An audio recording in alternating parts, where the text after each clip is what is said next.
बिस्मिल्लाहिर्रहमानिर्रहीम। अस्सलामुअलैकुम। गैब की बातें तो खुदा बेहतर जानता है, लेकिन पुराने किस्से कहानियों में यूं बयां किया जाता है कि अगले ज़माने में बनी सासान का एक बादशाह था। उसकी हुकूमत जज़ायर हिंद और चीन तक थी और उसकी फौजों और बाज गुजारों और शान व शौकत की कोई इंतहा न थी। उसके दो बेटे थे, एक बड़ा एक छोटा। यूं तो दोनों बड़े बहादुर और शाहसवार थे, लेकिन बड़ा बेटा शाहसवारी में छोटे से बढ़ चढ़ कर था।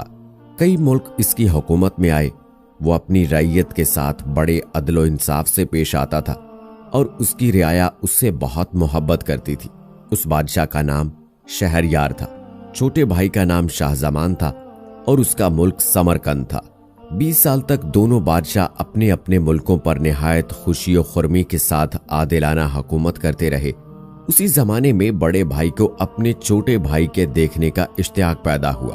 उसने अपने वजीर को हुक्म दिया कि वो जाए और उसके छोटे भाई को अपने साथ ले आए।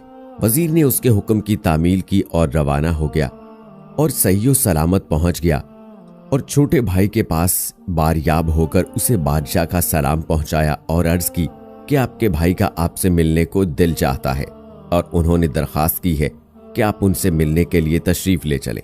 बादशाह ने उसे बसरो चशम मंजूर किया और सफर की तैयारी करने लगा और खैमे और ऊंट और खच्चर और खिदमतगार और मददगार सफर के लिए तैयार हो गए। उसने अपने वजीर को अपना कायम मकाम बनाया और अपने भाई से मिलने के लिए निकल खड़ा हुआ। आधी रात के वक्त उसे याद आया कि वो एक चीज महल में भूल आया है और पलट पड़ा। जब वो अपने महल में दाखिल हुआ तो क्या देखता है कि उसके बिछोने में इसकी बीवी एक हबशी गुलाम के लिए पड़ी है। ये देखते ही उसकी आंखों के आगे अंधेरा छा गया और वो अपने दिल में कहने लगा कि अभी तो मैं शहर से निकला भी नहीं और यहाँ ऐसा वाकया पेश आया। अगर मैं अपने भाई के साथ एक मुद्दत तक रहा तो खुदा जाने ये हरामजादी क्या कुछ न कर गुजरे।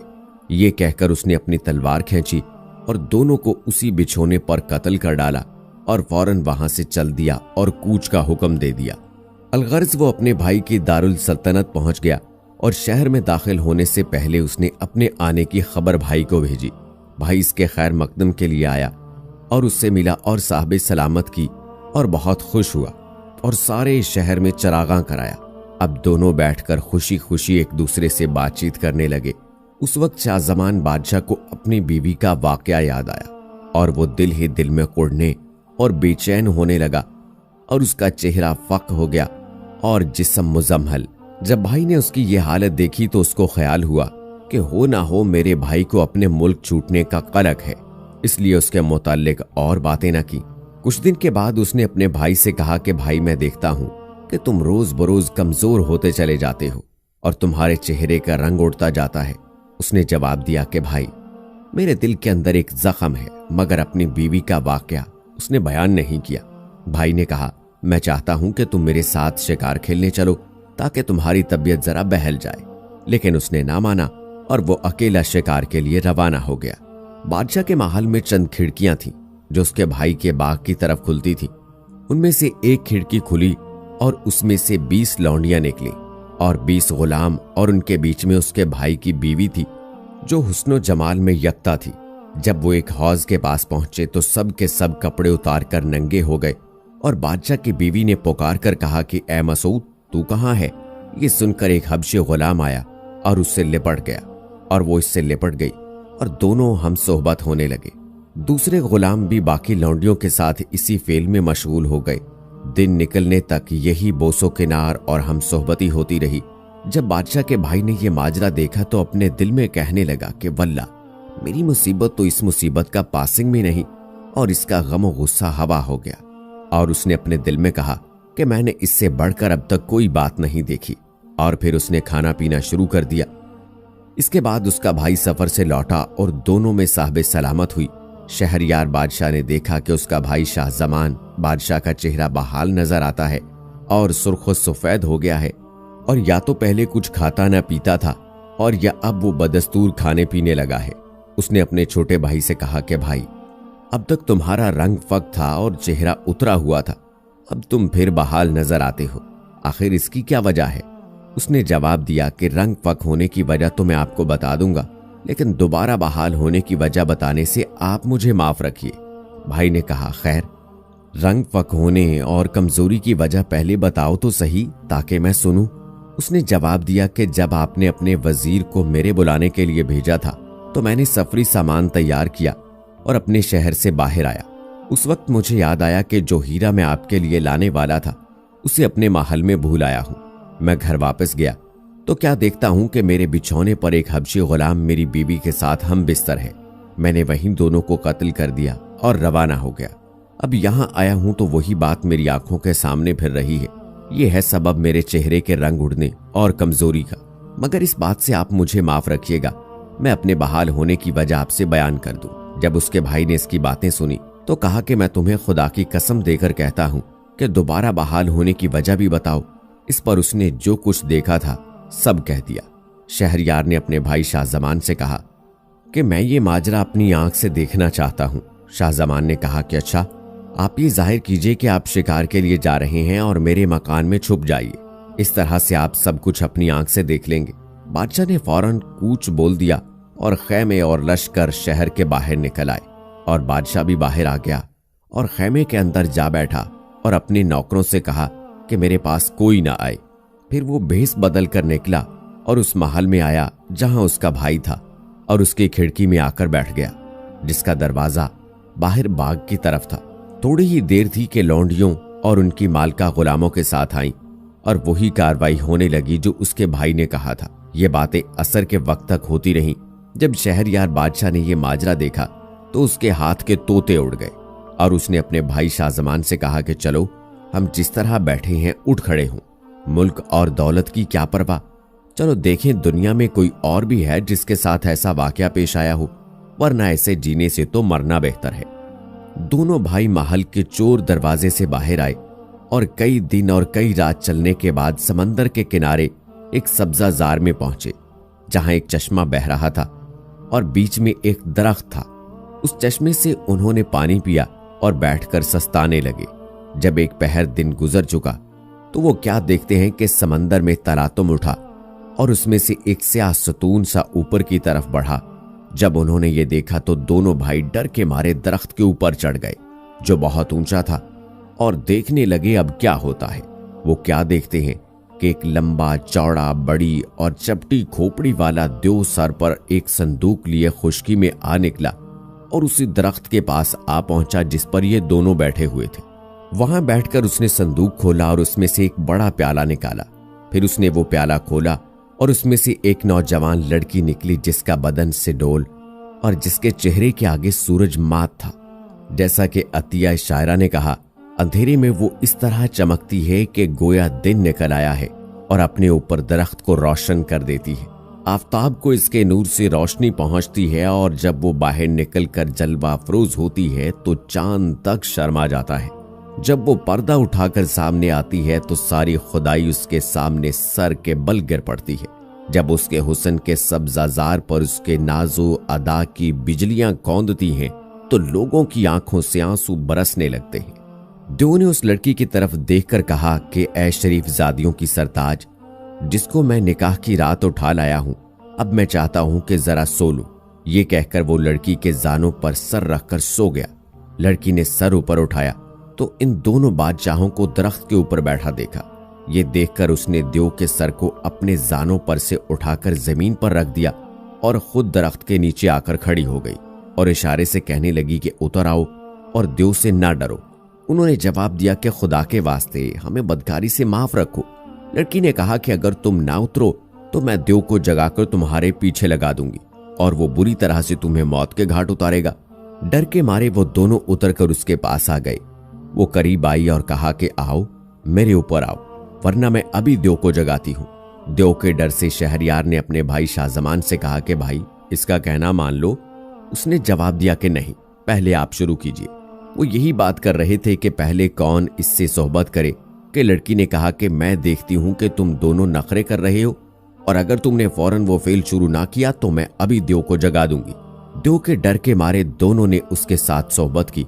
जब दोनों फारिग हो चुके तो उसने अपनी जेब से एक थैली निकाली जिसमें एक हार की शक्ल में 570 अंगूठियां पुरोई हुई थी और उनसे कहा कि तुम जानते हो कि ये क्या है? उन्होंने कहा नहीं। उसने कहा कि ये उन लोगों की अंगूठियां हैं जो द्यो की मौजूदगी में मुझसे हम सोहबत हुए हैं। तुम दोनों भाई अपनी अपनी अंगूठी मुझे दे दो। उन्होंने भी अंगूठियां उतार कर उसे दे दी। उसने कहा कि सुनो, ये द्यो मुझे निकाह की रात उठा लाया है और एक प्याले में बंद करके इस संदूक में रखा है और इस संदूक में 7 कफन लगाकर मुझे गहरे और मौजन समंदर की अथाह में पोशीदा रखता है। मगर इसे यह खबर नहीं कि हम औरतें अगर कुछ चाहें तो दुनिया की कोई चीज हमें रोक नहीं सकती। जैसा कि किसी शायर ने कहा है, औरतों की तरफ से मुतमईन होकर ना बैठो और उनके वादों पर भरोसा मत करो। इनके खुशी और नाखुशी इनकी फर्जों के साथ वाबस्ता है। हजरत यूसुफ अलैहिस्सलाम के किस्से से इबरत हासिल करो, उसमें तुम्हें उनकी बाज साजिशों का पता लगेगा। क्या तुम्हें बाबा आदम का हाल मालूम नहीं कि वो उन्हीं की वजह से निकाले गए? उस लड़की की ये बातें सुनकर दोनों बादशाह शशदर रह गए और एक दिन दूसरों से कहा कि देखो, ये तो द्यो है, लेकिन जो माजरा इसके साथ हुआ वो हम में से किसी के साथ भी ना हुआ। ऐसी बात तो अब तक दुनिया में किसी के साथ भी पेश ना आई होगी। वो फौरन उल्टे पांव फिरे और शहरयार बादशाह के दारुल सल्तनत में पहुंचे। शहरयार अपने महल में दाखिल हुआ और अपनी बीवी और उन सब लौंडियों और गुलामों की गर्दन मार दी। इसके बाद उसका दस्तूर रहा कि वो हर रात एक बाकरा से हम सोहबत करता और फिर उसको कत्ल कर डालता था। ये माजरा 3 साल तक जारी रहा, यहां तक कि लोग अपनी अपनी बेटियां लेकर भाग गए और इन शहर में कोई नौजवान लड़की बाकी न रही जो सोहबती के काबिल हो। बादशाह ने अपने वजीर को हुक्म दिया कि बदस्तूर हर रोज एक लड़की लाए। वजीर गया और बहुत जुस्तजू की, लेकिन उसे कोई लड़की ना मिली। आखिरकार वो मखमूम होकर घर आया और दिल ही दिल में बादशाह की तरफ से बहुत खौफ था। उस वजीर की 2 लड़कियां थीं। बड़ी का नाम शहरजाद था और छोटी का नाम दुनियाजाद। बड़ी ने तारीख और पुराने बादशाहों के हालात और गुज़श्ता कौमों के वाक़यात के मुतालिक बहुत सी किताबें पढ़ी थी। कहा जाता है कि इसकी कुतुब खाने में गुज़श्ता कौमों के वाक़यात के मुतालिक और पुराने बादशाहों और शायरों के मुतालिक 1000 किताबें मौजूद थीं। अपने बाप की यह हालत देखकर उसने कहा कि आप क्यों इस कदर परेशान नजर आते हैं और किस चीज ने आपको गमगीन कर दिया है? उसके मुतालिक किसी शायर का कौल है, जो शख्स गमगीन हो उससे कह दो गम नहीं रहता। जिस तरह की खुशी फानी है, गम भी है। जब वजीर ने अपनी बेटी को ये कहते सुना तो उसने सारा माजरा बयान कर दिया जो उसके और बादशाह के दरमियान पेश आया था। लड़की ने कहा कि अब्बा जान, मैं आपको खुदा की कसम देती हूँ कि आप मेरी शादी बादशाह के साथ कर दीजिए, या तो मैं जिंदा बच जाऊंगी और या मुसलमान बच्चियों पर निसार हो जाऊंगी और उनको उसके बादशाह के पंजे से निजात दूंगी। बाप ने कहा कि मैं तुझे खुदा की कसम देता हूँ कि ऐसी बातों को अपने दिल से निकाल डाल। वजीर ने कहा कि अच्छा बेटी सुन, एक सौदागर था, उसके पास बहुत माल और दौलत थी और बहुत से मवेशी। सौदागर की एक बीवी थी और कई औलादें। खुदा ने जानवरों और चिड़ियों की बोलियां समझने का इल्म अता किया था। उसका मकान समंदर के किनारे था। उसके घर में एक गधा और एक बैल था। एक रोज बैल गधे के थान पर आया तो क्या देखता है कि वो झाड़ू से झाड़ा झटका और इस पर पानी का छिड़काव किया हुआ है और गधे के तौबड़े में छने हुए जौ और साफ सुथरी घास पड़ी है। कभी कभी इसका मालिक किसी खास जरूरत के लिए उस पर सवार होता है, मगर फौरन वापस आ जाता है। एक रोज सौदागर ने बैल को गधे से कहते हुए सुना कि खुदा तुझे खुशहाली मुबारक करे। मैं थका मांदा रहता हूँ और तू ऐशो आराम में जिंदगी बसर करता है। तू छने हुए जौ खाता है और लोग तेरी खिदमत करते हैं। मालिक कभी कभी तुझ पर सवार होकर निकलता है, मगर फौरन लौट आता है। मुझे तो देख के मैं हमेशा हल और चक्की में जुता रहता हूँ। गधे ने जवाब दिया कि अच्छा, ऐसा करके जब तुझे खेत पर ले जाएं और तुझ पर जौ रखें तो तू लेट जाइयो, और अगर तुझे मारें तब भी मत उठियो और गिर पड़ियो। जब वो तुझे घर लाएं और तेरे आगे चारा डाले तो मत खाइयो, गोया तू बेहद कमजोर है। इस तरह 3 दिन तक खाना पीना छोड़ दे, फिर तुझे भी मेहनत और मुशक्कत से आराम मिल जाएगा। सौदागर इन दोनों की बातें सुन रहा था। जब चरवाहा बैल के पास चारा लाया तो उसने सिर्फ 2 मुंह मारे और बस। जब दिन सुबह को वो बैल को खेत में ले जाने के लिए आया तो उसे बेहद कमजोर पाया। चरवाहा बहुत उदास हुआ और समझा कि इसकी वजह यह होगी कि वो कल दिन भर जुता रहा है। यह खबर उसने सौदागर को पहुंचाई और कहा कि ए आका, बैल आज काम के काबिल नहीं है। रात भर उसने चारा छुआ तक नहीं। सौदागर समझ गया कि क्या मामला है और कहने लगा कि अच्छा, इसके बजाय आज दिन भर गधे को जूत। जब दिन भर जुतने के बाद गधा शाम को घर आया तो बैल ने इसकी मेहरबानी का बहुत शुक्रिया अदा किया, क्योंकि उसकी वजह से वो दिन भर ऐशो आराम से रहा। लेकिन गधे ने कुछ जवाब ना दिया और दिल ही दिल में शर्मिंदा था। जब गधा दिन भर का थका मांदा गर्दन डाले हुए वापस आया तो बैल ने उसे देखकर फिर उसका शुक्रिया अदा किया और उसकी तारीफ की। गधे ने कहा कि सुन, मैं तेरी खैर खाही चाहता हूं, इसलिए मैं तुझसे ये कहता हूं कि मैंने मालिक को कहते सुना है कि अगर बैल अपनी जगह से उठने के काबिल ना रहा तो उसे कसाब के हवाले कर देना चाहिए, ताकि वो उसे ज़िबा कर डाले और इसकी खाल के टुकड़े कर डाले। इसलिए मुझे तुझ पर तरस आता है और मैं तुझे महज नसीहत करता हूं और बस। जब बैल ने गधे को ये कहते सुना तो उसने उसका शुक्रिया अदा किया और कहने लगा कि कल मैं उनको परेशान ना करूंगा। उस रोज उसने सारे चारे को सफा चट कर दिया, यहां तक कि खाली तोबड़ा चाटने लगा। मालिक ये सारी बातें सुन रहा था। जब सुबह हुई तो सौदागर अपनी बीवी के साथ बैल के थान पर गया। इतने में चरवाहा आया और बैल को लेकर जाने लगा। जब बैल ने आका को देखा तो अकड़ कर चला और रीह खारिज करने लगा। इस पर सौदागर को इतनी हंसी आई कि इसके पेट में बल पड़ गए। उसकी बीवी ने कहा कि तुम किस बात पर हंसते हो? उसने जवाब दिया कि एक राज की बात है जो मैंने सुनी और देखी है, और अगर मैं उसे जाहिर कर दूं तो मर जाऊंगा। बीवी ने कहा, खा तुम मर ही क्यों ना जाओ, तुम्हें अपनी हंसी की वजह जरूर बतानी पड़ेगी। उसने दोबारा कहा कि मरने के डर से मैं इजहार नहीं कर सकता। बीवी ने कहा कि हो ना हो तुम मुझ पर हंसते हो। फिर उसने इतना इसरार किया कि सौदागर मजबूर हो गया। उसने अपने बेटे बेटियों को जमा किया और काजी और गवाहों को बुलवाया और ये ठान ली कि आखिरी वसीयत कर दे और बीवी को राज बता दे और जान दे दे, क्योंकि वो उसे बहुत प्यारी थी और उसकी चचेरी बहन और इसकी औलाद की माँ थी और इसकी उम्र 120 से ज्यादा हो चुकी थी। उसने सारे अहलो अयाल और मोहल्ले वालों को जमा किया और उनसे कहा कि मेरे पास एक भेद है, जिस किसी के पास ये भेद हो और वो उसे जाहिर कर दे तो उसकी सजा मौत है। इस पर तमाम हाजरीन ने बीवी से कहा कि खुदा के लिए इस बात को जाने दो, खुदा ना खास्ता कहीं तुम्हारा शौहर और तुम्हारे बच्चों का बाप मर न जाए। बीवी ने कहा कि उसे अपना भेद बताना पड़ेगा, खा वो मर ही क्यों ना जाए। ये सुनकर वो सब खामोश हो गए। सौदागर उठा और जानवर खाने की तरफ गया ताकि वुजू करे और वापस आए और राज कहे और मर जाए। इसके यहाँ एक मुर्गा और 50 मुर्गियां थीं और एक कुत्ता।